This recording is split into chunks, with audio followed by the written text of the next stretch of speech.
Creo que de alguna manera clasificar y ordenar es una forma de intentar comprender la realidad y de asimilarla, ¿no? Porque toda la información en el día a día nos llega mezclada, nos llega de una forma caótica.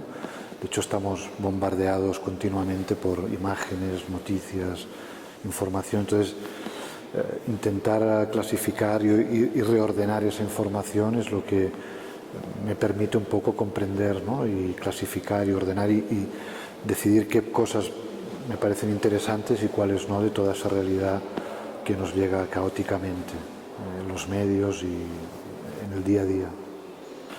Yo creo que en mi caso quizá llega antes lo poético y esa primera toma de contacto con la obra lleva después a una lectura política, ¿no? Y de hecho hay obras que eso se puede ver un poco más explícitamente y otras en las que eso pues está un poco más escondido.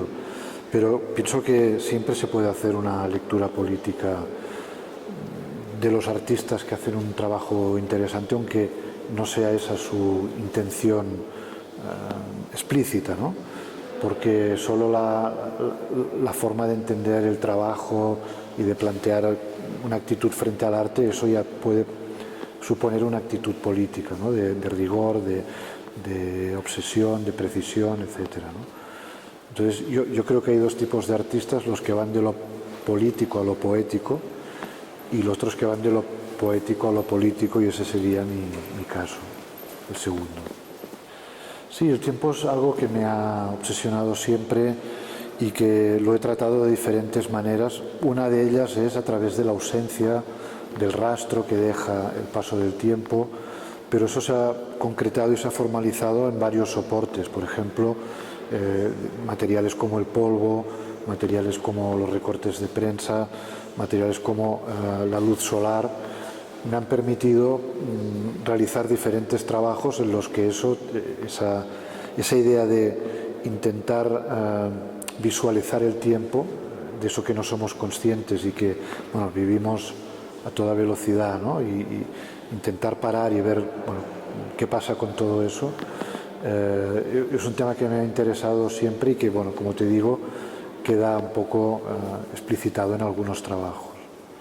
Sí, para la exposición he hecho una especie de instalación expandida en todas las salas que ha consistido en incorporar un rótulo, una fotografía que he tomado en otros espacios de exposición y que de alguna manera le plantean al espectador un límite o le hacen ser consciente de que la institución tiene unos límites y que no puede hacer según qué cosas, ¿no? O sea, que está siendo controlado, que hay cámaras de seguridad, que no puede tocar, que su actitud debe ser en todo caso correcta, etcétera, ¿no? Entonces, esa pieza está siempre recordándole al espectador esos límites y de una manera, bueno, para mí son fotografías también, pero son fotografías de algo que además incorpora esa idea de límite, ¿no? Y de control también sobre el público que viene al museo. Yo empecé siendo pintor, estudié pintura en Bellas Artes y los primeros años trabajé como pintor, pero poco a poco la pintura me fue quedando problemática porque no, vamos, lo que yo quería decir nunca salía en el cuadro, ¿no? Me gustaba mucho pintar y de hecho el acto físico casi de pintar, pero ese acto físico no me gustaba lo que generaba, ¿no? Entonces poco a poco empecé a plantearme cómo pintar de otra manera, usando otros materiales, cómo abordar la pintura desde otros ámbitos, ¿no? Y así empezaron pues a surgir materiales, como te comentaba antes, como el uso de la luz solar, como el uso del típex, del corrector, el uso de maquillaje, en fin, una serie de materiales que no eran explícitamente pintura, pero que me permitían abordarla desde otro punto de vista.